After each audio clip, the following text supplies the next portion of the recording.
시청자 여러분 안녕하십니까? 뉴스 현장 시작합니다. 6월 3일 대선이 29일 남았습니다. 한 달도 채 남지 않은 건데 국민의힘 김문수 후보와 무소속 한덕수 후보가 언제 어떤 방식으로 단일화할지를 두고 치열한 신경전이 시작됐습니다. 민주당 이재명 후보는 대법원의 선거법 사건 파기환송심 이후 다시 사법 리스크를 안게 되면서 변수를 맞이한 상황인데요.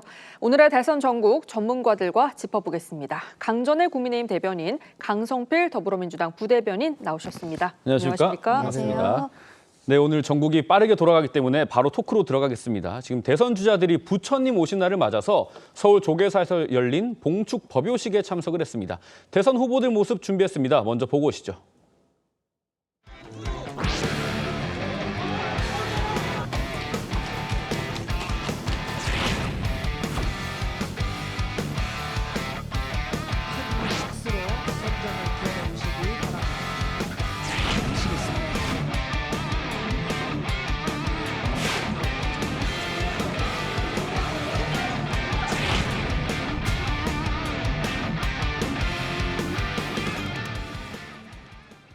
자, 오늘은 부처님 오신 날이면서 동시에 어린이날이기도 합니다. 주자들이 모두 불신과 동심 두 가지 표심 공략에 나섰습니다.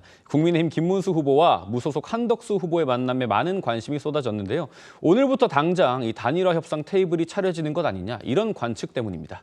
두 후보의 오늘 발언 먼저 들어보겠습니다. 우리 김문수 후보와 내가 오늘 중으로 김문수 대표 후보가 원하는 시간과 장소를 가리지 않고 오늘 중으로 만나자, 이렇게 말씀드렸고, 제가 한 3번쯤 말씀드렸습니다. 이제는 김문수 후보와 내가 만나야 할 시간인 것 같다, 그렇게 말씀을 드렸습니다. 확실한 대답은 안 하셨고 네 이 정도 말씀을 하셨습니다. 누가 만날 생각은 있으세요? 이따가 내가 말씀드릴게요. 정리해서 말씀드릴게요. 네, 들으신 것처럼 한덕수 후보가 먼저 김문수 후보한테 오늘 중 편한 시간에 만나자 제안을 했다고 하는데, 아무래도 단일화 논의에 좀 속도를 내고 싶어 하는 그런 한 후보 입장이 반영된 행동 같아요. 그렇죠. 왜냐하면 5월 11일까지는 후보자 등록을 해야 되는데요. 그때까지 단일화가 되지 않는다면 한덕수 후보 같은 경우에는 무소속으로 나올 수밖에 없습니다. 그러면은 들어가야 되는 자금이라든지 조직, 이런 것들이 실질적으로 개인적으로는 감당하기가 어려운 수준이거든요. 예. 총리실에서 정무직 몇 분들이 나오셨다라고 하고 캠프에도 인선이 어느 정도 있었다라고 언론에 보도는 되고 있습니다만, 실상 제가 예전에 대선을 뛰어보니까 지방을 갈 때도 그냥 가는 것이 아니라 그 지역에 맞춤형 공약 같은 것들을 갖고서 가는 거거든요. 네. 그러면 거기에서 어느 지역에서 누구를 상대로 연설을 할 것인가, 이런 것부터 해서 전체적으로 꾸릴 것들이 너무 많고 비용도 굉장히 많이 듭니다. 이제는 어떻게 보면 경선 과정에 있어서는 저희 국민의힘 경선 후보들이 한덕수와의 단일화에 있어서 조금 더 낮게 이렇게 태도를 하고 있었다라고 본다면, 지금은 시간이 가면 갈수록 어차피 지금 국민의힘 후보는 결정이 되어 있고, 또 김문수 후보 같은 경우에는 대통령 후보이기 때문에 당무 우선권을 가지고 있어요. 네. 그러면 룰 협상에 있어서도 본인이 주도적으로 할 수 있는 상황이 되어서 지금은 한덕수 후보가 조금은 마음이 급해진 상황이 아닌가 생각합니다. 예. 그 부분에 대해서 지금 한덕수 후보도 기민하게 움직이고 있는데, 오늘 단일화 추진을 위한 대표단 구성을 완료했다고 합니다. 인선을 좀 살펴보면 손영택 전 국무총리 비서실장, 한 전 총리의 복심이라고 알려져 있고, 김석호 서울대 사회학과 교수는 국민통합위원회에서 활동을 했다고 합니다. 관련해서 언론 보도가 나오는 게 전권을 부여받았다는 거예요. 이거는 누가 되든 합쳐야 된다라는 생각인지, 아니면 어떤 방식이든 내가 된다라는 자신감의 표현인지, 민주당에서는 좀 객관적으로 어떻게 보시는지 궁금합니다. 사실 이제 국민의힘 당원들과 지지자들은 단일화가 빨리 자연스럽게 되길 원하시겠죠. 네. 그런데 이제 사람이란 게 다 욕망과 이기심이 있는 거 아니겠습니까? 그리고 화장실 들어갈 때와 나올 때가 다르다는 게 이런 지금의 상황인 것 같습니다. 근데 이제 제가 재밌는 거는 칼자루가 김문수 후보에게 있는데 한덕수 후보가 정권을 자기 스텝에게 줘봤자 무슨 소용이 있겠습니까? 네. 그러니까 한덕수 후보가 방금 화면에서도 계속 언론에 대고 마치 아이가 엄마한테 이르듯이 제가 3번이나 만나자고 했는데 답이 없습니다, 뭐 이런 식이잖아요. 그러니까 김문수 후보의 입장은 지금은 굳이 빨리 할 필요가 없다는 겁니다. 그러니까 한덕수 후보 입장에서는 마치 연락처도 없으면서 다음에 만나면 소주 한잔 합시다 이렇게 받아들일 수밖에 없는 거예요. 근데 그럴 수밖에 없는 게 그냥 제가 객관적인 입장에서 봐도 네. 이 단일화라는 것은 주식하고 좀 비슷한 면이 있습니다. 이미 반영이 되어 있어요. 그러니까 이미 한덕수 후보가 권한대행을 할 때부터 이미 단일화에 대한 기대감이 다 반영이 됐기 때문에 네. 새로운 게 없어요. 그렇기 때문에 김문수 후보로서는 3자 단일화, 그러니까 이준석 후보까지 포함하는 원샵 3자 경선을 요구할 수밖에 없는 그런 일정이 아닌가 그렇게 생각합니다. 예. 선반영하니까 저도 궁금한 게 경선 과정에서 김문수 후보가 호응을 받았던 건 뭐 을지문덕이다, 김덕수다 이러면서 단일화 과정에 상당히 성실하게 임할 것 같은 태도였기 때문이거든요. 네. 그런데 만약에 뭐 유권자와의 신의성실 원칙이라는 게 있다고 한다면 지금은 단일화의 소극적인 태도를 국민의힘 내부에서는 조금 탐탁지 않게 받아들일 수도 있지 않을까, 당심은. 그런 의견도 일단 있습니다. 일부 의원들 같은 경우에는 지금 조금 불만을 노출하고 있는 것으로 알고 있습니다. 근데 이번 경선 과정에 있어서 어떻게 보면은 김문수 후보가 가장 뭐 단일화에 적극적이었다라고 하지만 다른 3명의 후보도 결론적으로 함께해야 된다라는 것에 있어서는 동일한 상황이었었거든요. 그리고 한덕수를 넘어서 지금 이야기가 나오고 있는 이준석이라든지 이낙연 그리고 외부의 인사들과도 다 같이 해야 된다, 연대해야 된다라고 이야기를 했던 것입니다. 지금 김문수 후보 같은 경우는 말씀하신 것처럼 김덕수, 을지문덕 이런 것들이 캠프 차원에서 나가는 홍보 자료에 들어가 있었던 부분들이 있고 네. 본인 스스로도 입에서 워딩으로 나왔던 부분들이 있거든요. 그렇다면은 아마 김문수 후보 같은 경우에는 본인이 여기까지 온 것에 있어서 본인을 지지해줬던 분들 중에 김문수 개인뿐만이 아니라 한덕수의 지지층이 본인에게 왔다는 것에 대해서는 명확하게 인지를 하고 있을 것입니다. 예. 그러면 여기에 대한 책임감이 있을 것이고 정치인으로서 여기에 대해 앞으로 나아가야 된다는 것은 알겠지만 지금 저는 좀 개인적으로 생각하기에는 한덕수 후보의 태도 이런 것들에 있어서는 좀 불만이 있지 않을까라고 생각을 해요. 본인이 경선을 굉장히 힘들게 올라온 부분들이 있는데 그렇죠. 한덕수 후보는 본인이 경선에 아예 참여를 하지 않았었던 것이죠. 그때 저희 당 지도부에서도 만약에 우리 당의 후보가 되려면 경선부터 같이 해야 된다. 권성동 원내대표가 명확하게 이야기를 했음에도 불구하고 뭐 물론 미국과의 통상 협의라든지 이런 것들이 있긴 했습니다만 구체적인 발언조차 없었던 것입니다. 그러면 저는 이번 단일화 과정에 있어서 일단은 뭐 어떠한 테이블 같은 것은 마련이 되어 있다라고 보이지만 한덕수 후보가 먼저 저희 당원들께 그리고 김문수 후보에게 본인이 경선에 참여하지 못했던 부분들 그리고 왜 본인이 국민의힘의 후보가 되어야 되는가 여기에 대해서 다시 한번 명확한 메시지가 나와야 되는 것이 먼저 순서가 아닌가라고 네. 생각합니다. 대변인님도 방금 뭐 의중을 잠시 짐작은 해주셨는데 이 두 후보 대화 내용이 알려지니까 김문수 후보 측에서 이런 공지를 냈습니다. 잠시 조후를 했다. 곧 다시 만나자라는 덕담이 오갔다. 이런 내용인데 이 차담이 아닌 조우였다. 오늘이 아니라 곧이다. 왜 이런 공지를 냈다고 보시는지요? 그러니까 이제 한덕수 후보 같은 경우는 지금 마음이 급하잖아요. 네. 본인이 무소속 후보이기 때문에 조직력도 자금력도 많이 부족한 상황입니다. 그렇기 때문에 하루빨리 김문수 후보와 단일화를 이뤄야 되고 이 단일화가 늘어지면 한덕수 후보에 대한 지지율도 같이 빠질 겁니다. 그러니까 예를 들어서 한덕수 후보가 지금 제대로 된 조력을 받지 못하고 있잖아요. 그렇지만 국민의힘에서 한덕수 후보를 돕게 되면 이것도 해당 행위가 되는 거예요. 그러다 보니까 일정이라든지 메시지라든지 상당히 미숙합니다. 예를 들어서 쪽방촌에 갔습니다. 그럼 당연히 쪽방촌에 있는 주민들을 만나서 안아주고 껴안아주고 그들의 이야기를 듣는 인간적인 모습을 보여주기 위해서 쪽방촌을 잡았는데 가서 오세훈 시장하고 밥만 먹고 돌아온 거예요. 그러니까 쪽방촌에서 상당히 비판 여론이 커진 겁니다. 광주에 갔습니다. 5.18에 갔어요. 그런데 광주 사퇴라고 해버린 거예요. 그러니까 이 모든 정치적인 일정에 대해서 의미를 퇴색시켜버린 거고 한덕수 후보를 저렇게 방치를 하게 되면 이러한 일정들이 계속 이어지고 한덕수 후보에 대한 지지율이 많이 떨어질 거란 말이에요. 그러면 나중에는 3자 원샷 단일화를 하든 4자를 하든 간에 한덕수 권한대 그 후보에 대한 지지율이 떨어지기 때문에 지지 단일화에 대한 효과가 떨어지는 거예요. 그렇기 때문에 국민의힘 지도부는 이걸 알 겁니다.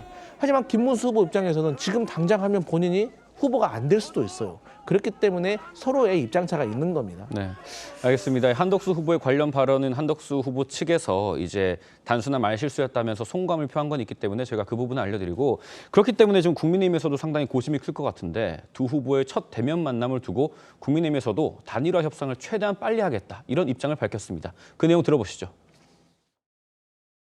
선대위 하에 단일화 추진 기구를 하여튼 빨리 만들어서 이 기구를 통해서 한덕수 후보 쪽과 단일화 문제를 협상해 나가는 걸로 그렇게 결론을 내렸습니다. 후보 단일화라고 하는 것은 굉장히 예민한 상대가 있는 그 작업이기 때문에 좀 물밑 접촉이 필요할 것 같아요. 그래서 조금 빨리, 최대한 빨리 하기로 했습니다. 예. 네, 황금 연휴입니다만 연휴보다 더 바쁘게 일해야 되는 국민의힘은 지금 오늘 저녁 한 7시에서 8시쯤에 긴급 의총을 열고 단일화 문제를 논한다고 했어요. 어떤 쟁점들이 좀 오갈까요? 그렇죠. 지금 연휴이기 때문에 지역구가 있는 의원들 같은 경우는 지역 행사에 많이 가 있는데 그렇기 때문에 저녁에 긴급 의총을 하는 것으로 보입니다.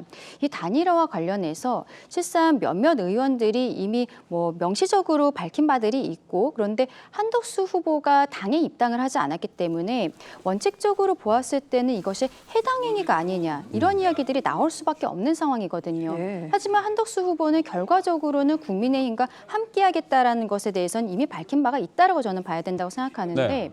그럼 여기에 대해서는 명확하게 정리를 해야 되는 것이고 5월 11일까지 후보 등록은 할 수 있지만 공보물 인쇄가 들어가야 됩니다. 공보물 제출을 하지 않으면 후보 등록이 취소될 수 있어요. 왜냐하면 그 유권자들이 알 권리 때문에 우리가 종이를 받았을 때 여기에 학력이라든지 이력 그리고 전과라든지 세금 관련한 내용들 이런 것들이 들어가야 되는 거거든요. 네. 예. 그럼 거기에 있어서 당의 숫자를 넣어서 지금 넣어야 되는데 그러면 적어도 이번 주 한 수요일 정도에는 마무리가 되어야 되는 것이 아니냐라는 것이죠. 근데 저희가 이야기하고 있는 것은 여론조사 같은 것을 만약에 하게 된다면 여론조사를 돌려야 되는 시간도 있는 것입니다. 그래서 아마 오늘 저녁에 비상의총에 있어서는 거의 끝장 토론처럼 마무리가 그 결론이 나올 때까지 토론을 하게 되지 않을까라고 생각합니다. 네, 이런 가운데 조속한 단일화를 주장해왔던 이양수 사무총장을 해임한 걸 두고도 여러 가지 해석이 나오고 있는데요. 후임으로 장동혁 의원이 내정된 상태였는데 중앙일보 보도에 따르면 권영세 비대위원장의 통화로 이 계획이 틀어졌다고 합니다. 일종의 주도권 싸움이 시작됐다고 할 수 있을까요? 맞습니다. 제가 삼자적인 입장에서 봤을 때는 국민의힘 내부에서 어쨌든 단일화파가 있는 것이고 단일화에 이제 소극적인 김문수 후보의 측의 주장을 따르고 있는 세력이 있는 것 같아요.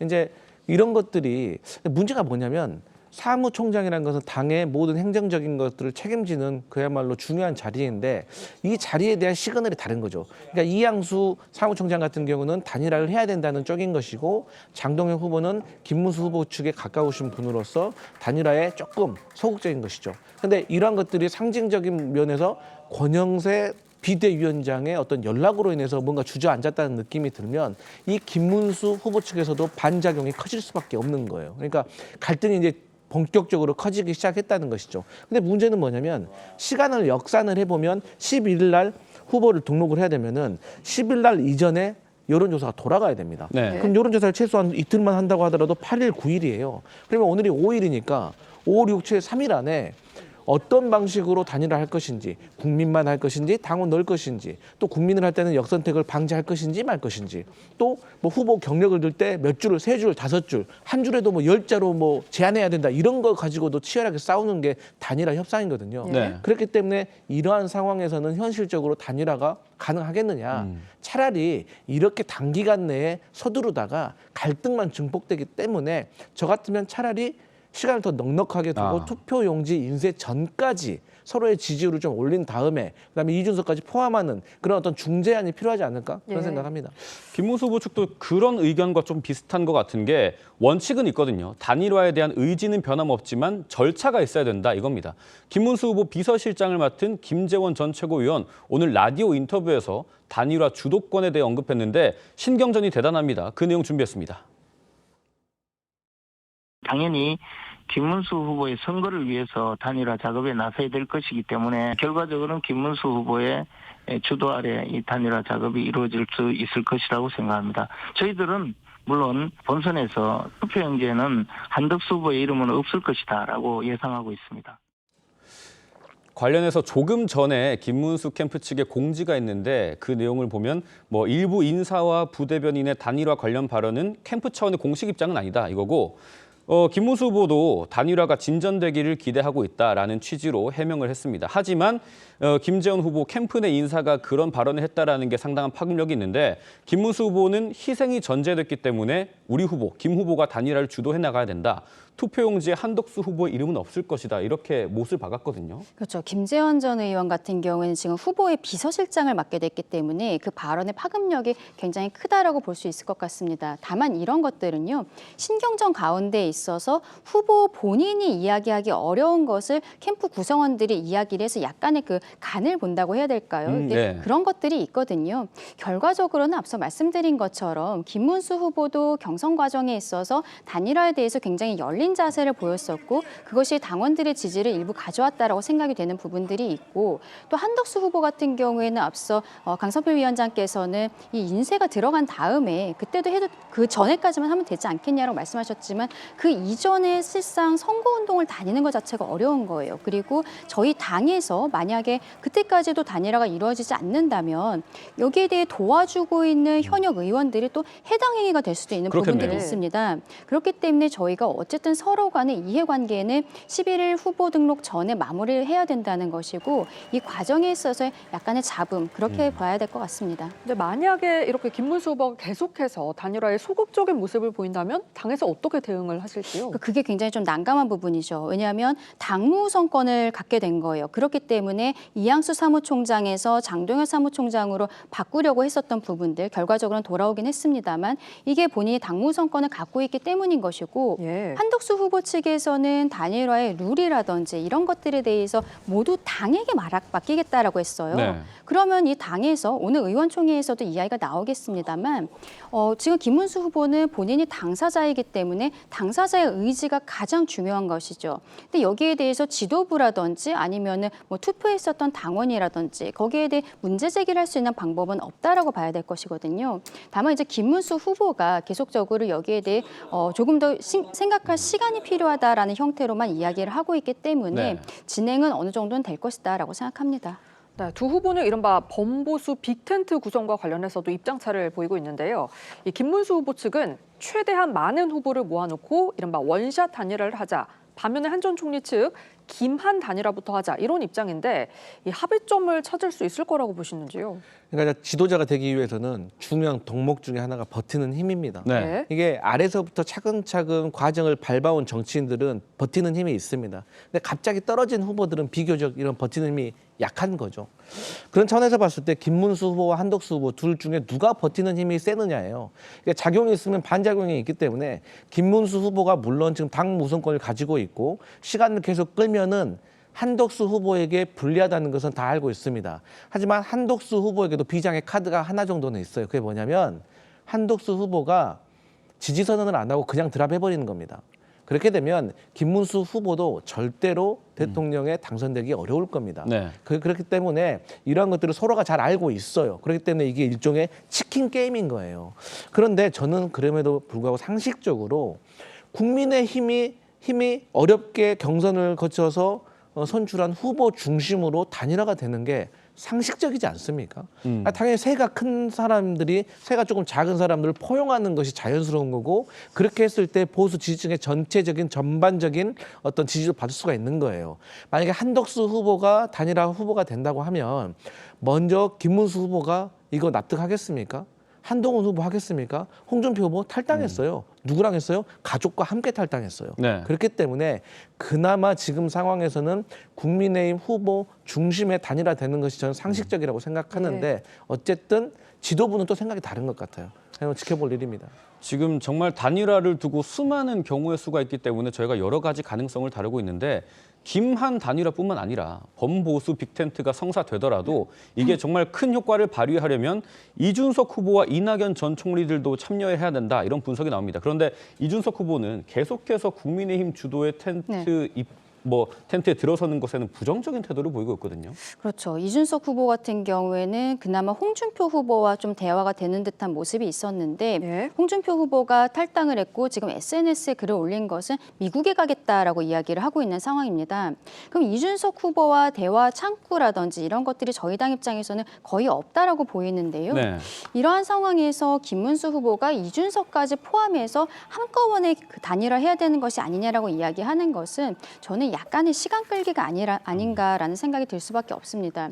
그리고 이준석 후보 같은 경우에는 실상 그 당내 상황도 굉장히 복잡한 부분들이 있어서 이게 이쪽 당에서도 끝까지 완주할 수 있을 것인지 저는 개인적으로 조금 의문이 드는 부분들도 있거든요. 네. 그리고 이낙연 전 총리 같은 경우에는 지금 정확하게 출마 선언에 대한 이야기는 하지 않고 있습니다만 한덕수 후보를 돕겠다라는 형태의 분위기들이 있어요. 아, 그래요? 그리고 뭐 정대철 헌정회장이라든지 지금 민주당계 인사들이 어떻게 보면은 보수와 함께한다. 지금 범보수로 보기는 어려울 것 같고 네. 한덕수 후보와의 연대 이런 것들이 좀 열려 있는 것으로 보이기 때문에 김문수 후보가 그렇게 다른 분들에 대한 언급을 하는 것은 지금으로서 시기적으로 좀 안 맞는 것 같다라고 생각합니다.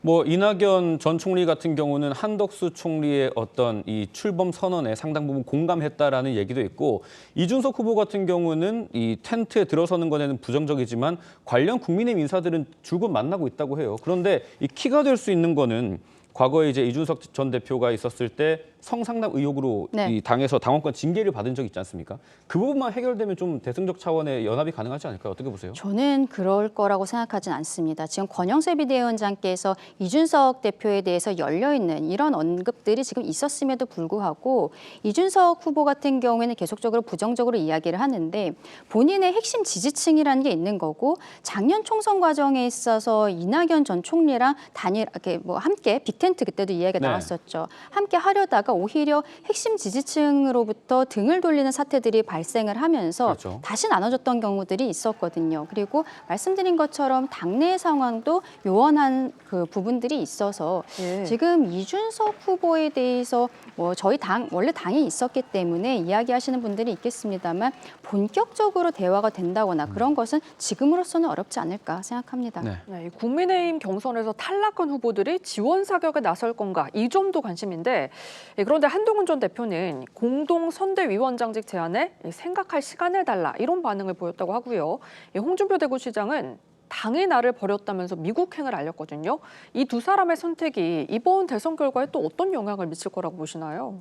그러니까 국민의힘 후보로서는 악재인 거죠. 뭐 작대기라도 하나 지금 같이 들어야 될 상황인데 한동훈이라는 그래도 이제 비교적 중도층에 대한 확장 그리고 탄핵에 찬성했던 여론에 대해서 지지하고 있는 중도층 국민들에 대한 지지가 철회되는 상황이고 또 홍준표 후보 같은 경우도 나름대로 정치 활동을 오랫동안 하시면서 홍준표 후보에 대한 지지세가 있는 거 아니겠습니까? 그러니까 사람이 끝이 좋아야 되는 거예요. 네. 그러니까 본인이 선거 경선에서 패배했다고 하더라도 어쨌든 웃으면서 퇴장을 해주는 모습과 탈당을 하는 모습은 그를 좋아했던 그를 따르던 어떤 지지층에게 시그널이 주는 거겠죠. 그러니까 그런 차원에서 봤을 때 결국에는 김문수 후보는 이준석, 이낙연 이분들하고의 단일화 거기에 더 넘어가지고 한동훈 후보의 지지를 이끌어내려면 탄핵의 강을 건너야 돼요. 그러니까 한동훈 후보 같은 경우도 계속해서 비상계엄은 잘못됐습니다. 저희 국민의힘이 대표가 한동훈이었을 때 우리가 계엄 해제에 함께 했습니다. 그렇기 때문에 우리는 계엄에 대해서 조금 책임이 제가 자유롭습니다. 이런 주장을 했던 사람인데 거기에 반대편에 서 있던 김문수 후보를 어느 날 갑자기 돕는다? 이것은 좀 낯뜨거운 거잖아요. 그리고 이제 현실 정치적으로 좀 봐도 한동훈 전 대표 입장에서는 지금 여권에 대한 후보들이 싹 다 정리가 되면 그때 선거 한 3일 정도 남았을 때 국민의힘의 어떤 지지도가 결집을 최고조에 이뤘을 때 그때 본인이 어떤 방어 네. 선수로 등장을 해야지 본인의 몸값도 올리고 그만큼 결집세가 올라간 것도 본인의 효과라고 할 수가 있는데 지금 나오면 김문수 아래 한동훈입니다. 근데 김문수와 한덕수 중에서 만약에 한덕수 후보가 후보가 된다면 한덕수 아래 김문수, 김문수 아래 한동훈인데 한동훈이 그렇게 하겠습니까? 그렇기 때문에 한동훈의 지지도 당분간은 받기가 어려울 것이다. 그렇게 보여집니다. 저는 네. 반대되는 생각을 갖고 있는데 지금 한동훈 후보 같은 경우에는 원내에 들어가 있는 게 아니잖아요. 그렇죠. 전 당대표인 상황이고 어쨌든 정치 활동은 계속할 것이라고 보이기 때문에 이번 대선이 저희가 뭐 승리를 하든 패배를 하든 전당대회에 출마한다라는 생각은 갖고 있지 않을까라고 보입니다. 그러면은 전당대회에 나가기 위해서는 이번에 그 양자 간의 그 결과에 있어서 당원 지지가 굉장히 낮게 나왔었던 부분들이 있거든요. 네. 그럼 그걸 올리기 위해서 본인이 이번에 희생하고 정말 모든 것을 던지는 모습을 보여줘야 돼요. 근데 이번에 경선 토론 과정에 있어서 한동훈 후보가 정말로 원팀이 될 수 있을 것인가, 뭐 다른 후보에게 이재명보다 뭐 전과가 많다거나 좀 몇 가지 부적절해 보이는 표현들이 있었거든요. 근데 그런 이미지를 씻기 위해서라도 지금 당장 나와서 뭐 말씀하신 것처럼 뭐 순서를 생각하는 것이 아니라 본인이 어떻게 한 몸을 던져서 하는 모습을 보여야 그 다음 정치 생활도 이어갈 수 있지 않을까라고 생각합니다. 네. 예, 이번에는 민주당 상황도 짚어보겠습니다. 대법원이 이재명 후보의 공직선거법 위반 사건을 유죄 취지로 파기환송한 이후 연일 대법원에 대한 공세를 이어가고 있습니다. 이에 대해 국민의힘은 집단적 광기라고 비판하고 있는데요. 각 당의 입장 먼저 들어보겠습니다. 조희대 대법원장에게 요청합니다. 이번 대선에 출마하는 후보의 등록이 완료되고 선거운동이 시작되는 5월 12일 이전까지 선거운동 기간 중 잡혀있는 출마 후보들에 대한 공판 기일을 모두 대선 이후로 변경하십시오. 그것이 조희대 사법부가 내란에 가담하지 않고 있다는 것을 입증할 수 있는 마지막 방법이 될 것입니다. 판사 겁박과 법원 무력화를 넘어서 사법부 수장마저 탄핵으로 끌어내리겠다는 집단적 광기를 보여주고 있다고 봅니다. 이것은 대한민국의 헌법과 그리고 법치주의를 향한 노골적 선포입니다. 헌법 위에 이재명 법을 세우겠다는 오만과 폭정의 극치입니다. 네, 어제 민주당 긴급 의총을 열고 조희대 대법원장에 대한 탄핵을 추진할 건지 논의가 있었다고 하는데요. 이 결론은 일단 보류였습니다. 왜 이런 결론 내렸을까요? 지금 많은 민주당의 당원들, 지지자들 그리고 이재명 후보를 지지하고 있는 국민들은 뭐를 걱정하고 있냐면 6월 3일 대통령 선거 이전에 이재명 후보가 서울고법에서 결론이 나오고 재상고까지 결론이 나와가지고 이재명 후보가 피선거권을 박탈당하는 상황이 벌어질까. 예. 그렇게 되면 초유의 민주당 후보의 공백 사태를 걱정하고 있는 겁니다. 그런데 아직 이게 현실로 이루어지진 않았지만 지금까지 왜 대법원이 이렇게 가속 페달을 밟았을까라고 생각했을 때 저희가 100번 양보해서 대법원이 대선에 조금 개업을 하고 있구나. 그러면서 이재명 후보에 대한 네거티브 아이템을 좀 제공하려고 하는 것이 아닌가라고 의심을 했는데 이게 일부 법학자들의 내용을 들어보면 이것은 민주당이 너무 순진하게 생각하는 것이다. 지금 이재명 후보의 피선거권이 위험하다라는 의견이 있기 때문에 저희 민주당에서 판사 탄핵까지도 고민을 했었습니다. 그런데 다행스럽게 천대엽 법원 행정처장이 얼마 전에 법사위에 나와서 민주당 후보가 한 질문에 대해서 그러니까 서울고법에서 결과가 나온 다음에 이재명 후보가 상고를 제출하는 그 시간, 네. 접수한 시간 7일을 보장을 하고 또 상고 이유서를 제출하는 그 20일을 보장하겠다. 총 27일을 보장해야 된다라고 발언을 하셨어요. 그렇기 때문에 물리적으로 계산을 하면 6월 3일 대통령 선거 이전에 이재명 후보가 피선거권을 박탈당하는 경우는 생기지 않을 것 같다. 예. 그래서 일단 저희가 탄핵을 보류한 겁니다. 그럼에도 불구하고 민주당에서는 이 대선 후보들에 대한 공판 기일을 모두 대선 이후로 변경해야 된다 이런 주장도 나오고 있는데 안 그러면 입법부가 응징하겠다 이런 강도 높은 비판까지 나왔어요. 좀 어떻게 들으셨습니까? 그렇죠. 민주당 초선 의원들 같은 경우에는 이번에 파기환송 의견을 낸 10명의 대법관을 모두 탄핵해야 된다라는 이야기가 나왔었고 그다음에는 대법원장 한 명에 대해서 대표적으로 탄핵을 하겠다는 이야기들이 있었는데 굉장히 무리수를 두고 있는 것이죠. 어떻게 보면은 지금 항소심 사건 같은 경우 파기환송심 사건 같은 경우는 피고인 이재명에 대한 사건이거든요. 근데 지금 민주당은 마치 피고인 민주당인 것처럼 이렇게 행동을 하고 있다라고 보입니다. 근데 이러한 것들이 이번에 탄핵 과정에 있어서도 탄핵에 대한 심리 얘기를 하는 과정에 있어서도 아직 심리를 시작하지도 않은 고등법원 판사들까지도 탄핵 대상으로서 논의가 되었다는 거. 이것은 어떠한 개인을 위해서 사법부 자체를 아예 망각시키겠다, 몰각시키겠다라는 의도거든요. 이러한 것들이 수권 정당이 되겠다라고 하고 있는 민주당 그리고 대통령이 되겠다고 하는 이재명 대표에게 맞는 자세인 것인지 우리 국민들께서는 굉장히 의아하게 생각하실 수밖에 없는 것이고 15일 사건에 있어서는 피고인 이재명 측에서 기일 변경 신청을 하면 됩니다. 그 이유가 뭐 변호인 선임을 새로 해야 되는 것이든 무엇이든 간에 어쨌든 그 이유를 본인이 그 어필을 해서 재판부로부터 기일 변경을 이끌어내면 되는 것이지 앞에서 민주당 의원들이 시위한다고 되는 것은 아니거든요. 네. 사법부에 대한 겁박을 이제 멈춰야 되지 않나 생각합니다. 네, 민주당에서는 지금 이재명 후보 선거법 사건 상고심 판결의 심리 기간이 짧았던 걸 두고도 계속해서 의혹을 제기하고 있는데요. 특히 대법관들이 이 6만 쪽이나 되는 기록을 뭐 전부 읽었냐 안 읽었느냐 이 부분을 두고서 정치권과 법조계에서 공방이 벌어지고 있는데 이 부분 어떻게 보십니까? 그러니까 이제 22일 날 첫 평의가 전원 합의체가 있었습니다. 그리고 나서 24일 날 마지막 합의체가 있었어요. 그러면 이것은 이때 재판 기록을 다 읽었다는 얘기가 되잖아요. 그런데 재판 기록을 읽는 방법은 두 가지가 있어요. 사건 기록을 출력을 해서 종이로 보든지 아니면 PC를 통해서 전자 기록으로 보든지. 그런데 종이로는 출력을 해서 나눠준 게 없다는 것이 천대엽 대법관의 입장입니다. 그렇다고 하면 이것을 전자문서로 봤다는데 요즘은 로그 기록이 언제 몇 날 몇 시 몇 초에 로그인을 했는지 얼마나 체류했는지를 다 알 수가 있습니다. 예. 네. 그렇기 때문에 대법관들이 천대엽 대법관 증언에 따르면 다 읽었다고 한 거 아니겠습니까? 그러면은 로그 기록이 있을 거 아니겠습니까? 그 여기에 대해서 민주당도 의문 제기를 하지만 국민들도 정보 공개 포털 센터에 벌써 2만 5천 명이 여기서 공개를 하라고 하는 거예요.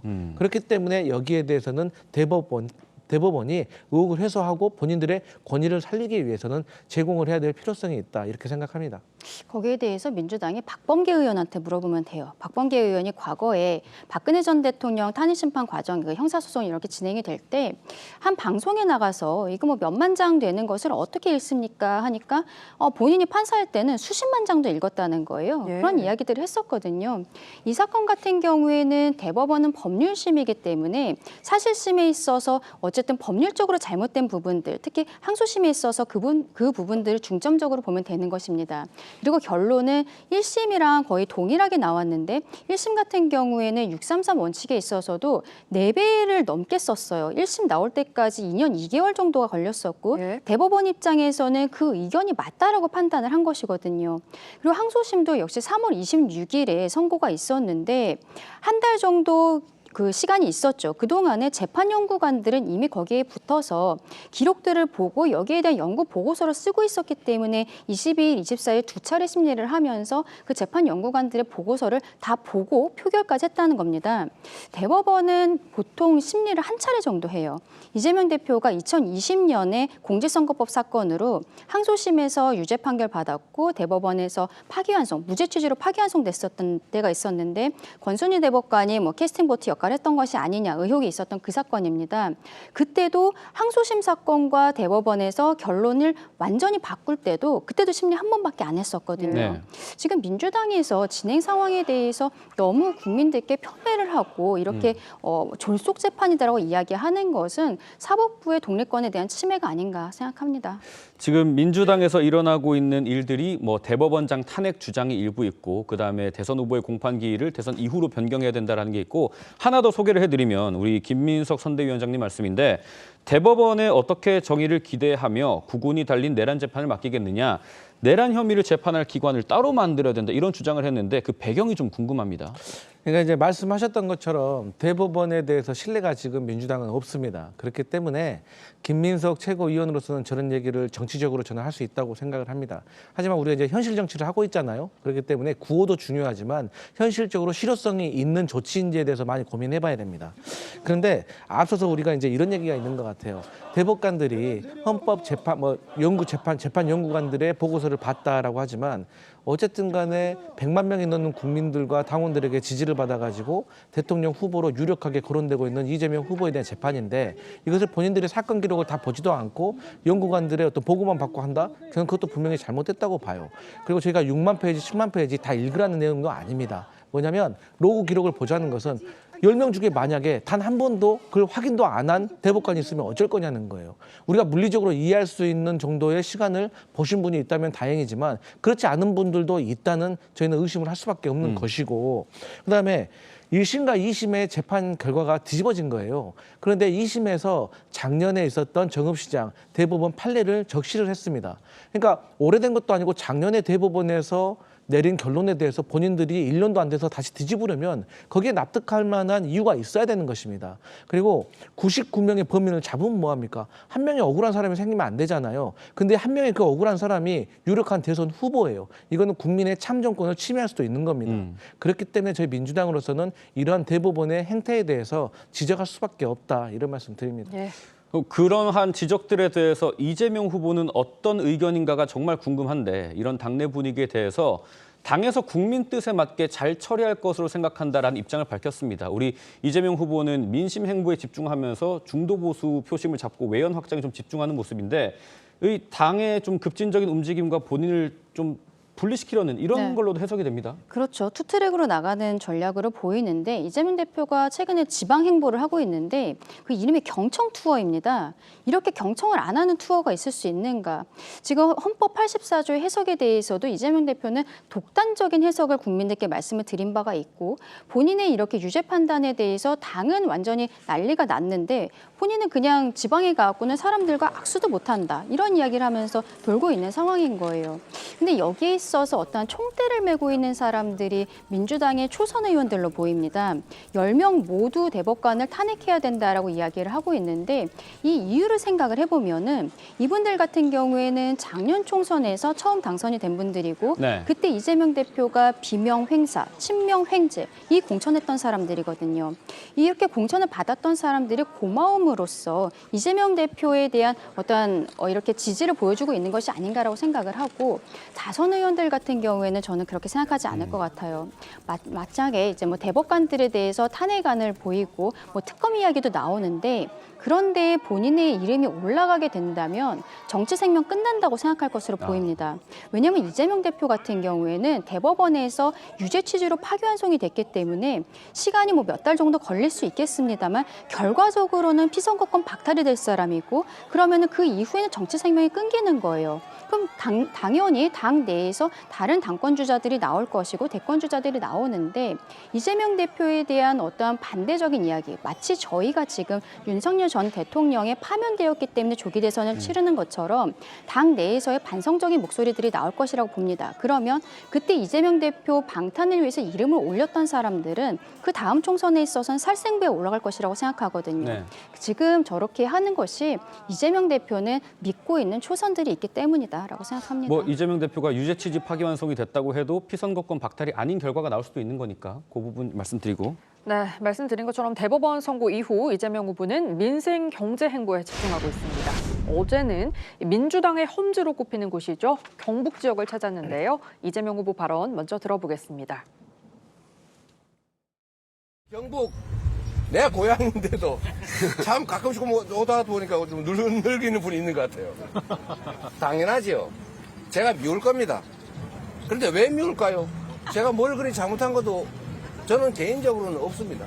맞습니다. 온갖 모함을 당하긴 하지만 제가 정말로 뭐가 있었으면 이 자리까지 왔겠어요. 저에게서 악감정을 가지고 계신 분들이 많아요. 왜? 정보가 왜곡돼서 저는 그럴 거라고 생각합니다. 네, 경북 영주를 방문한 자리에서 나온 발언인데요. 경북이 제 고향인데 제가 왜 미울까? 제가 뭘 그리 잘못한 게 있나? 이렇게 발언을 했습니다. 이 지역을 언급하면서 나온 이 후보의 호소 어떻게 들으셨습니까? 그러니까 이제 개인적으로 너무 마음에 안 좋은 게 있겠죠. 아니 뭐 인간 사이에서도 그러지 않겠습니까? 아니 친구 엄마가 저를 더 이뻐하면은 더 서운하지 않겠습니다. 마찬가지로 민주당 후보라고 하면 TK나 PK 출신이 민주당 후보로 왔을 때 그래도 단 한 표라도 호남 출신보다는 PK, TK 출신이 민주당의 표를 더 가져올 수 있기 때문에 메리트인 거 아니겠어요? 근데 이제 이재명 후보로서는 그러지 못하고 있는 상황이기 때문에 아쉬운 거죠. 근데 이제 그 큰 틀에는 반 이재명 연대라는 게 있는 거예요. 그런데 우리가 대선은요, 시대 정신을 보여주는 거거든요. 그러니까 어떻게 시대 정신이 한 사람 이재명이 잘했다 잘못했다 이 사람은 된다 안 된다 이렇게 할 수가 있냐는 거예요. 그래도 대선이라는 것은 미래의 지도자를 뽑는 것이기 때문에 뭐 시대적인 담론, 그러니까 뭐 기본사회나 뭐 전역이 있는 삶이나 지역주의 타파, 민주화 이런 큰 담론을 가지고 얘기를 해야 되는데 자꾸 국민의힘에서는 지난 총선 때부터 계속해서 이재명 후보 한 명 한 명에 대해서만 공격을 하고 있기 때문에 또 지역 주민들 같은 경우는 거기에 대해서 호도될 수도 있는 것에 대한 설명을 한 거라고 생각합니다.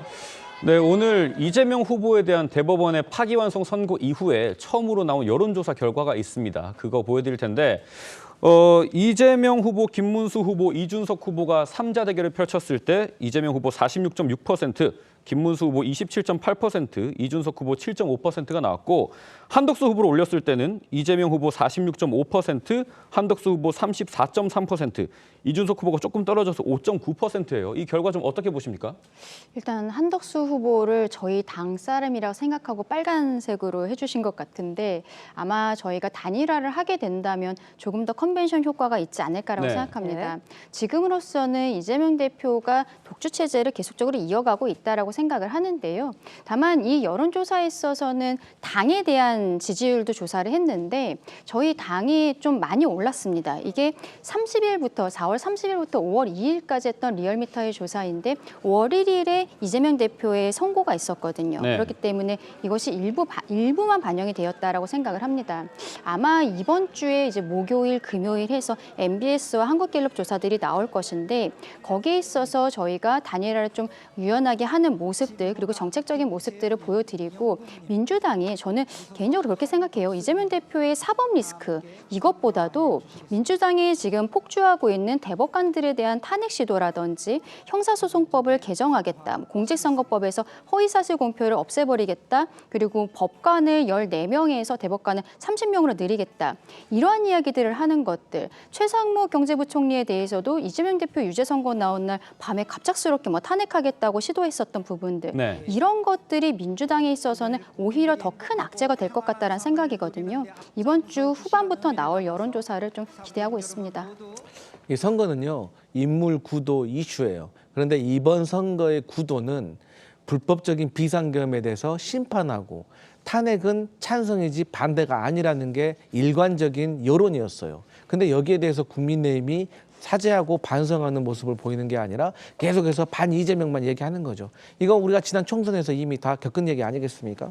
그리고 이제 이슈인데 이슈는 아마도 단일화 그리고 윤석열 대통령 부부와 관련된 비위 행위들이 언론에 계속 보도가 되면 이게 계속해서 잽을 때리듯이 지지율이 올라가기 힘들 겁니다. 마지막 인물인데 이재명 후보는 3년 전에도 있었고 지금도 있었습니다. 검증이 된 것이죠.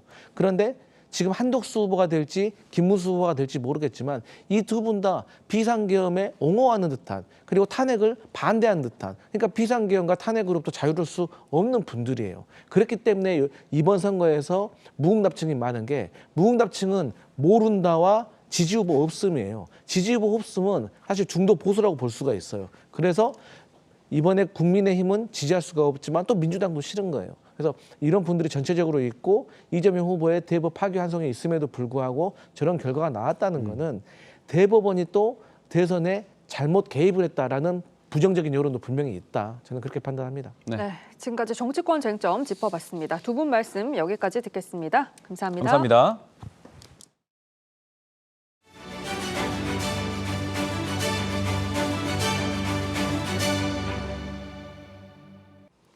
어린이날 자칫 소외될 수 있는 보육원에서도 뜻깊은 행사가 열렸습니다. 한 봉사단체가 어린이들을 찾아 게임도 하고 선물을 주며 즐거운 시간을 가졌는데요.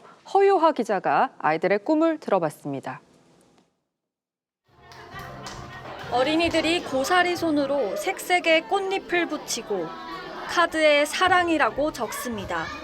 선생님이 만들어주는 별 모양 달고나를 먹고 공을 굴려 핀을 쓰러뜨리는 게임도 합니다.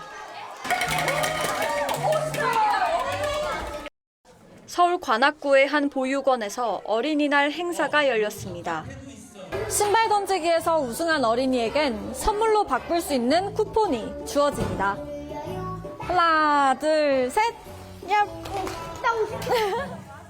모은 쿠폰으로 저마다 원하던 선물을 받은 아이들의 얼굴에선 미소가 떠나지 않습니다. 볼링하고 신발 던지기 해가지고 달란트 얻어. 근데 주려고 자동차 같은 장난감만 샀는데요. 이 보육원에서 자란 아이들 52명은 저마다 멋진 미래를 꿈꾸고 있습니다. 커서 사회복지사가 되고 싶어요.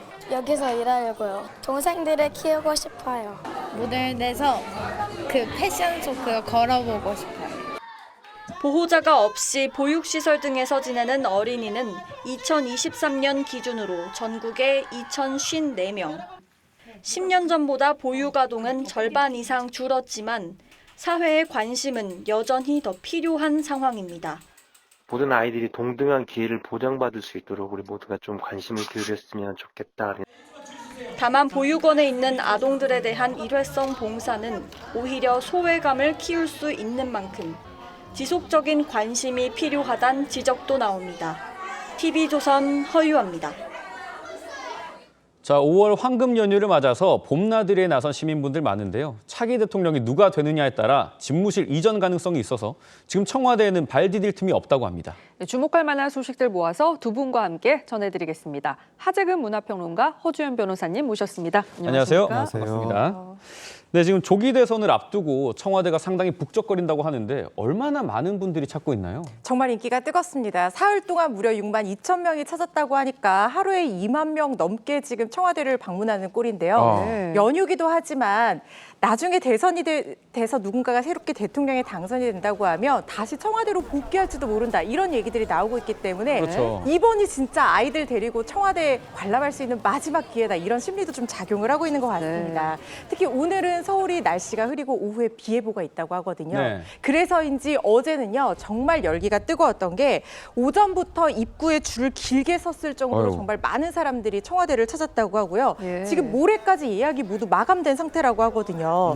어제는요. 청와대 본관 관람에만 대기 시간만 무려 1시간 반 정도나 소요가 됐다고 합니다. 시민들이요. 옛 대통령 집무실이라든가 국무회의실 또 역대 대통령 추상화들이 이렇게 걸려 있잖아요. 지금 화면에 나오는 바로 저 모습인데 이게 둘러보면서 현대사의 굽이굽이 역사들을 다시 한번 되새기기도 하고 아이들에게 설명해 주기도 하고 이런 시간을 가지는 것으로 보입니다. 그렇기 때문에 지금 더욱더 열기가 뜨거운데 앞으로 어떻게 될지는 모르지만 어떻게 보면은 마지막으로 청와대를 볼 수도 있는 시간인 만큼 저도 아직까지 못 봤거든요. 가고 싶은데 예약이 다 마감이 됐다고 해서 좀 아쉬운데 청와대로 누군가가 복귀하기 전에 저도 한번 볼 생각입니다. 저도 아직까지 가본 적이 없어서 꼭 가야겠는데 저희가 어제 청와대를 찾은 시민들을 만났거든요. 그분들 목소리 한번 들어보시죠. 관심을 갖는 사람들이 많구나 그런 생각을 했고 되게 와보니 우리 그 청와대가 나름대로 좋았습니다. 그리고 이 역대 그 대통령 사진 보고 아이들한테 한번 여기 서울 오면은 꼭 청와대 한번 같이 오고 싶어가지고 날씨만큼 기분이 좋은 것 같습니다.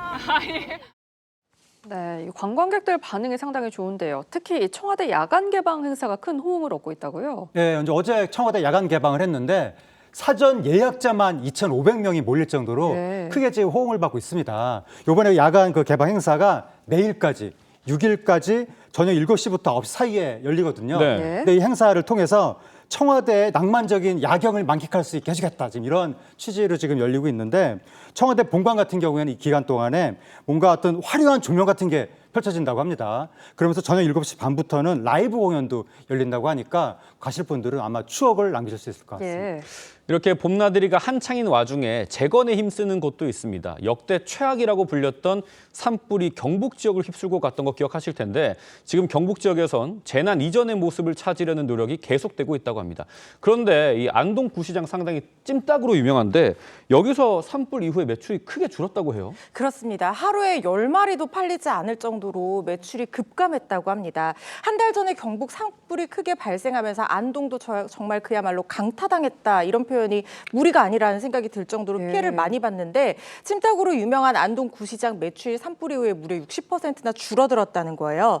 지금 찜닭 골목에서 장사 중인 찜닭집이 25곳 정도 된다고 하고 네. 일반 상가에서는 찜닭을 먹으러 오시는 분들이 또 연계해서 구입을 할 수 있는 뭐 채소라든가 강고등어 같은 안동 지역 특산품도 판매를 한다고 합니다.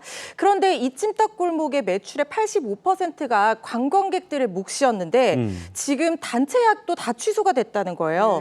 오는 6월까지 한창 이 봄나들이 시즌을 맞아서 단체 예약이 꽉 차 있었는데 산불 여파로 모조리 취소가 됐다고 해서 상인들이 무척 걱정을 많이 했었습니다. 네, 이런 상황이었는데 이 여행이 곧 기부라는 생각으로 황금 연휴를 맞아 산불 피해 지역을 찾은 관광객들 덕분에 이 지역 시장은 오랜만에 활기를 띠고 있다고 합니다. 들어보시죠. 사람도 은근히 없을 줄 알았는데도 연휴 기간 끼니까 사람도 많고 먹어도 맛있어가지고 이제 가족분들 드리려고 포장 또 해서 가고 있습니다. 네, 진짜 장사 안 됐어. 오늘이 많은 게 아니라 지금 이제 조금 많이 들어와요. 네, 이제 뭐 점점 회복세를 보이고 있는 것 같다고 해서 정말 다행인데 지금 다른 지역들도 관광객 유치에 힘을 쓰고 있죠. 예, 그러니까 말씀하신 것처럼 여행이 곧 기부라는 말이 있을 정도로 여행객들이 많아지면 그 지역 경제가 살아나는 거거든요. 그래서 이번에 이 황금 연휴를 맞이해서 여행객들이 오면서 조금은 숨통을 틔우고 있다고 합니다. 하지만 아직까지 그 지난 상처를 회복하기에는 턱없이 부족하다는 거죠. 네. 또 정부와 지자체가 지금 관광객들을 많이 유치하기 위해서 총력을 기울이고 있는데 그 해당 지역에 지역 그 상품권이 있거든요. 거기 할인폭이 기존에 10%였었는데 이걸 15%로 지금 늘린다고 합니다. 그 밖에 숙박비라든가 식비를 지원하는 프로그램도 진행하고 그 밖에 또 산불 피해 지역 5월 관광지라는 이름으로 이제 몇몇 지역을 선정해서 관광객 유치에 총력을 기울이고 있습니다. 네, 잘 되길 바라고 지금 우리나라 대표적인 미인 대회로 춘향 선발대회가 있다는 거 시청자 여러분 다 아실 텐데 이번 대회에서 사상 처음으로요. 외국인 춘향이가 탄생했습니다. 누군지 한번 보시죠. 엄청 큰 영광이에요. 왜냐하면 작년부터 외국인도 할 수 있으니까 큰 일이라고 생각합니다. 왜냐하면 이제 한국에서 외모만 보는 거 아니고 국적과 뭐 상관없이 그냥 사람 자체가 보는 거니까 되게 좋다고 생각합니다. 가치관도 중요하다고 생각해요. 네, 한복도 정말 잘 어울리고 말씀도 잘 하시는데 외국인이 미스 춘향 이 대회 미스 춘향에 선정된 거는 대회가 시작된 이래로 처음 있는 일이라고요? 그렇습니다. 대회가 1950년에 시작이 됐다고 하니까 95년 거의 100년 만에 이 금발의 파란 눈 춘향이가 탄생한 셈입니다. 남원시에서 열린 미스 춘향 선발대회에서 에스토니아 출신 마이 씨, 방금 본 분이거든요. 춘향현에 선발이 됐습니다. 사실 작년부터 외국인도 지원을 할 수 있도록 나이 제한도 좀 완화를 하고 전 세계적으로 지원자를 받았는데 올해 이제 처음으로 외국인 춘향이가 선발이 된 거거든요. 이번 대회 모두 600여 명이 전 세계에서 지원을 했는데 진선미, 정숙현 중에서 현 외국인 에스토니아 출신 마이 씨가 선발이 된 거고요. 지금 이 본선 진출자 중에서 이렇게 매년 뽑는 이 6명 중에서 6명들이 다 같이 전 세계 글로벌적으로 나가서 우리의 한국 문화를 재해석한 문화를 알리고 이런 세계적인 어떤 한국 문화에 대한 홍보 대사를 역할을 하는 셈이니까 외국인 홍보 대사가 이렇게 한복 입고 홍보한다고 하면 외국에서는 더 오히려 관심 많이 가질 것 같거든요. 정말 반가운 소식이 아닌가 싶습니다. 그런데 저렇게 미스 춘향에 선정이 되려면 까다로운 심사를 거쳐야 한다고요? 예, 심사 조건이 까다로운데 외모, 예의, 범절, 전통 문화에 대한 이해 이런 걸 다 본다고 합니다. 거기 외국인이 통과를 했다는 거예요.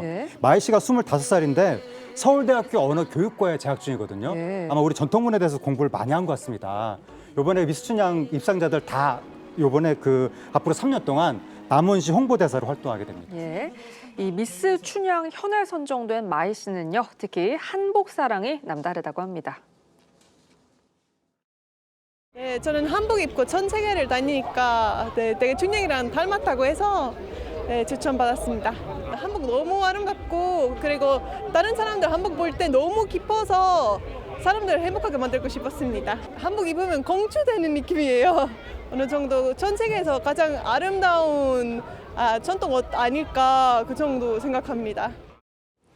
마이 씨 한복을 입고 해외여행을 다니기도 한다는데 우리나라 사람들 좀 하기 힘든 일이잖아요. 그렇죠. 사실 우리나라에서도 요즘에 한복 입는 거 결혼식이나 특별한 행사 때만 입는 사람들이 많은데 마이 씨 같은 경우에는 개인 유튜브 채널, 이름도 김치귀신이에요. 이걸 운영을 하면서 한복을 입고 전 세계를 여행하는 모습을 유튜브 채널 콘텐츠로 올린다는 거예요. 구독자가 무려 15만 명입니다. 정말 인기 있는 채널이고 이 채널을 통해서 한복의 아름다움과 전통 문화를 알려왔는데 이제 미스 춘향이에도 선발이 됐기 때문에 그야말로 한국의 아름다움을 더 전 세계에 알릴 수 있는 기회가 될 것 같다는 생각도 들고 이몽룡도 우리나라에서 만날 수 있지 않을까 이런 생각도 잠깐 해봤습니다. 네, 오늘은 또 어린이날인 동시에 부처님 오신 날이기도 합니다. 이 불교가 정말 젊은 감각으로 MZ세대 유입과 대중화를 이끌기 위해서 노력을 상당히 많이 하고 있는데 그 중심에 우리에게 익숙한 얼굴인 개그맨 윤성호 씨가 있습니다. 이번에 TV조선 인기 프로그램 허영만의 백반기행에 등장했다고 합니다. 그거 한번 보고 오시죠.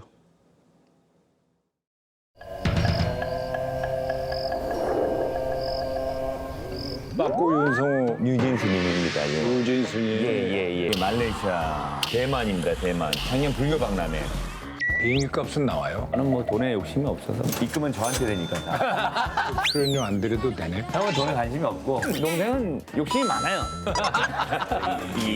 자, 다 같이 크게 이또한 지나가리. 이또한 지나가리. 보통을 이겨내라.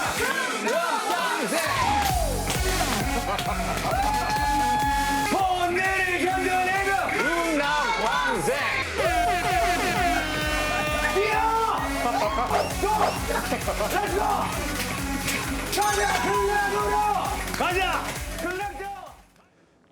네, 요즘 윤성호 씨가 불교 행사 섭외 1순위라고 하는데 본명이 뉴진 스님이라고요? 그렇습니다. 그러니까 윤성호 씨가 아주 오랫동안 불교 신자였었는데 불교계에서 최초로 영어가 들어간 법명을 받았다는 거예요. 네. 뉴진 스님이라고. 그 법명을 받은 후에 불교계한테 조계종한테 제안을 받았다고 합니다. 이 부처님 오신 날 연등의 행사 때 DJ 공연을 해달라는 제안을 받은 거예요. 거기 DJ에 나섰다가 극락광색 이런 거 하면서 인터넷에서 크게 화제가 됐거든요. 그 다음부터 힙한 불교의 상징으로 활동하고 있습니다. 네, 그런데 사실 뉴진 스님이 이렇게 인기를 얻기까지 이 개그맨 윤성호 씨에게는 많은 시련이 있었다고 합니다. 들어보시죠. 무너지는 거예요. 그러니까 못 버티게 멘탈이 가면서 확 무너지는 거예요. 방송국도 이미 안 써주는 상태에서 저 혼자 하겠다고 채널을 운영한 거였는데 거기서 너무 멀어요. 너무 힘들어서. 지쳐갖고 있는 상황에서 그쵸, 예. 마지막 전신의 힘을 다하고 있는데 이제 그렇게 됐구나. 한번 몸을 변화시켜라. 몸이 변화되면 정신도 바뀐다라는 생각을 실제로 그렇게 됐고요.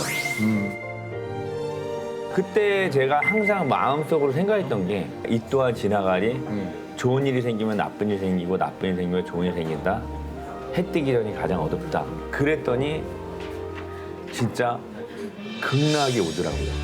그러니까 사람들이 스님이구나 그렇게 느껴지지. 네, 윤성호 씨 해킹을 당했다고 하네요. 그렇습니다. 코로나19가 터지기 직전에 중국까지 가서 디제잉 기술을 배우고 공연 준비를 했는데 코로나19가 확산하면서 섭외가 아예 없어졌다는 거예요. 그래서 유튜브 채널 굉장히 야심차게 기획을 했는데 처음에는 광고 섭외도 많고 너무 잘 됐다고 합니다.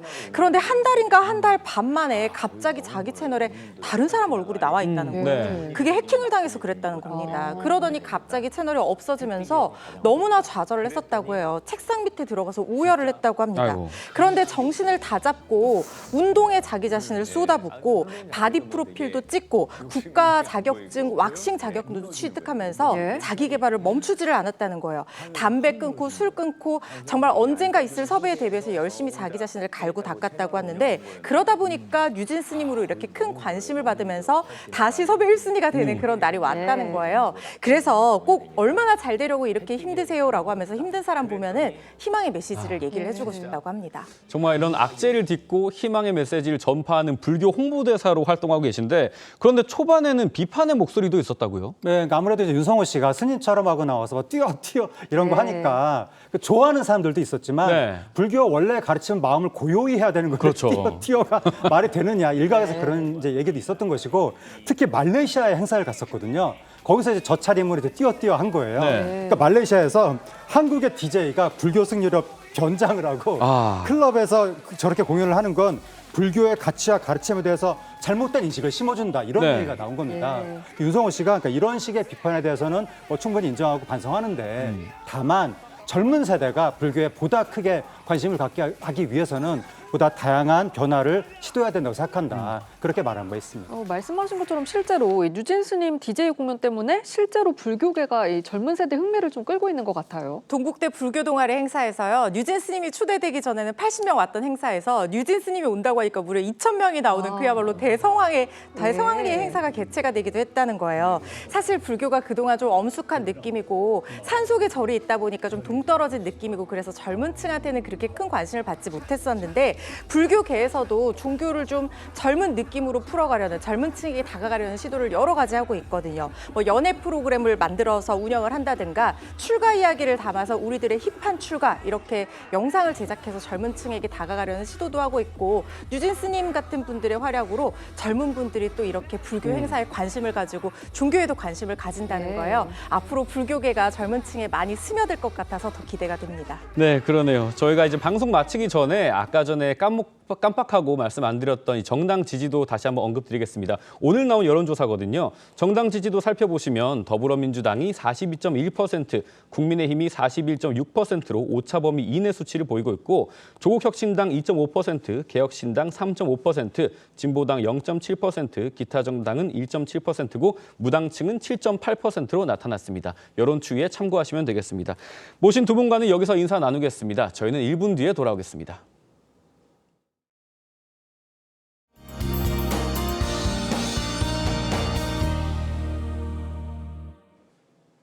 어린이날이자 부처님 오신 날인 오늘 전국 곳곳에 비가 내리겠습니다. 현재 서쪽에서 비구름이 다가오고 있는데요. 서울에는 약하게 비가 내리기 시작했습니다. 수도권과 강원도는 오후 한때 비가 조금 내리겠고요. 충청과 남부지방은 밤까지 가끔 비가 이어지겠습니다. 내일까지 예상되는 비의 양은 중부지방에 5mm, 남부지방에서는 5에서 20mm의 비가 예상됩니다. 이 비는 내일까지도 오락가락 내리겠지만 소강 상태를 보이는 곳이 많겠습니다. 비가 내리면서 기온은 어제보다 낮겠습니다. 서울의 한낮 기온 18도, 대전 20도, 대구는 21도로 선선함이 감돌겠습니다. 내일은 남부와 제주도에 산발적으로 비가 내리겠고 그 밖의 지역에서도 오후 한때 비가 조금 내리겠습니다. 이후 수요일에는 맑은 하늘이 드러나며 기온도 차츰 오르겠습니다. 날씨였습니다.